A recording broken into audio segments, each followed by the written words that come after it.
আপুনি ফ্লাইঅভাৰ তলৰ পৰা মুখ্যমন্ত্ৰী হিমন্ত বিশ্ব শৰ্মা ডাঙৰীয়া ফ্লাইঅভাৰ তলৰ পৰা জুবিনদাৰ চিত্ৰাংকন মুছি পেলাব পাৰিব, কিন্তু এই আমাৰ অন্তৰৰ পৰা প্ৰতিগৰাকী অসমীয়াৰ অন্তৰৰ পৰা জুবিনদাৰ যিটো প্ৰতিচ্ছবি কেতিয়াও মোহাৰি পেলাব আপুনি নোৱাৰে।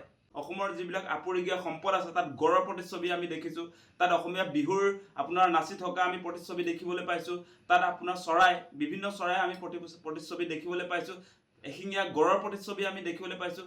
তাত অসমৰ সম্পদ আমাৰ হিয়াৰ আমঠু জুবিনদাৰ প্ৰতিচ্ছবিটো কিয় থাকিব নোৱাৰে? আজি ফ্লাইঅভাৰবিলাকত জুবিনদাৰ প্ৰতিচ্ছবিটো কিয় থাকিব নোৱাৰে সেই প্ৰশ্নটো আমি বিজেপি চৰকাৰক উত্থাপন কৰিছোঁ।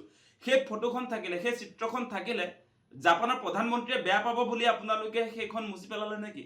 নে জুবিনদাক আপোনালোকে সঁচা সঁচিকে বেয়া পায়?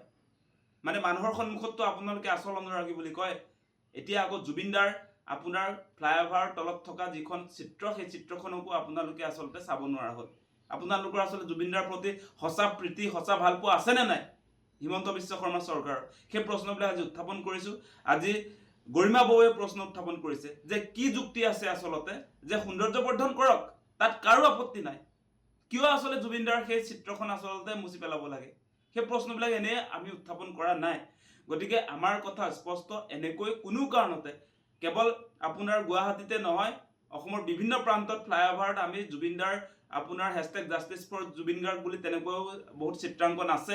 গুৱাহাটীতো কেইবাখনো চিত্ৰ অংকন কৰা হৈছিলে জুবিনদাৰ ন্যায়ৰ দাবীত, আৰু সেইটোতো আপোনাৰ হেছটেগ জাষ্টিছ ফৰ জুবিন গাৰ্গটো নাছিলেই, তাত কেৱল কমৰেড নেভাৰ ডাই, কমৰেড নেভাৰ ডাইটোতে তেওঁলোকে আচলতে আপত্তি কৰিছে। সেইটোৱে মই বুজি পাইছোঁ, কাৰণ জুবিনদা লেফটিষ্ট আছিলে, তেওঁ নিজকে কমিউনিষ্ট বুলি ঘোষণা কৰিছিলে, আৰু সেই কথাটো বিজেপি চৰকাৰে নিশ্চিতভাৱে বেয়া পাইছিলে।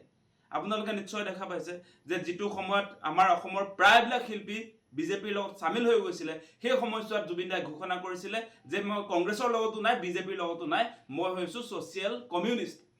সেই কথাটো কোৱাৰ কাৰণেই মানে এতিয়া জুবিনদাৰ সেই চিত্ৰাংকন যে কমৰেড বুলি যিহেতু জুবিনদাক তাত উল্লেখ কৰা হ'ল, জুবিনদাই নিজে নিজক কমৰেড বুলি কৈছে। সেইটো মাৰ্চাল বৰুৱাইতো কোৱা নাই, মাৰ্চাল বৰুৱাই সেই কথাটো কোৱা নাই, জুবিনদাই নিজক নিজে কমৰেড বুলি ঘোষণা কৰিছে। আৰু তেওঁ বাওঁপন্থী, সেই কথাটো আপোনালোকে নিশ্চয় দেখিছে, তেওঁ কমিউনিষ্ট বুলি নিজকে কৈছে।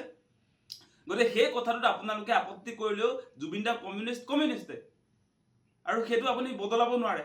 আপুনি ফ্লাইঅভাৰ তলৰ পৰা মুখ্যমন্ত্ৰী হিমন্ত বিশ্ব শৰ্মা ডাঙৰীয়া ফ্লাইঅভাৰ তলৰ পৰা জুবিনদাৰ চিত্ৰাংকন মুছি পেলাব পাৰিব, কিন্তু এই আমাৰ অন্তৰৰ পৰা প্ৰতিগৰাকী অসমীয়াৰ অন্তৰৰ পৰা জুবিনদাৰ যিটো প্ৰতিচ্ছবি কেতিয়াও মোহাৰি পেলাব আপুনি নোৱাৰে। কমৰেড নেভাৰ ডাই এই শব্দটো আমাৰ মনত আছে, জুবিনদা আমাৰ মনত আছে। জুবিনদাক আপুনি মচি পেলালেও এই আপোনাৰ ফ্লাইঅভাৰৰ পৰা আপুনি বনাইছে যে আপোনাৰ পইচাৰে বনাইছে বুলি ভাবিছে নেকি নাজানো, তাৰ পৰা আপুনি মুছি পেলাব পাৰিলেও জুবিনদা সদায় আমাৰ মনত অলৰ অচৰ হৈ সদায় চিৰযুগমীয়া হৈ থাকিব। আপুনি কেতিয়াও এনেকুৱা কাম কৰা উচিত নহয়। জাপানৰ প্ৰধানমন্ত্ৰী আহিছে বুলিয়ে, গুৱাহাটীত কিবা পাৰ্পল চিটি নে কি বনাব বুলিয়ে এনেকৈ আচলতে জুবিনদাৰ প্ৰতিচ্ছবি মোহাৰি পেলোৱাটো কোনো অসমীয়া মানুহে আচলতে সহ্য কৰিব নোৱাৰে। সেই কথাটো স্পষ্ট কৰিছোঁ।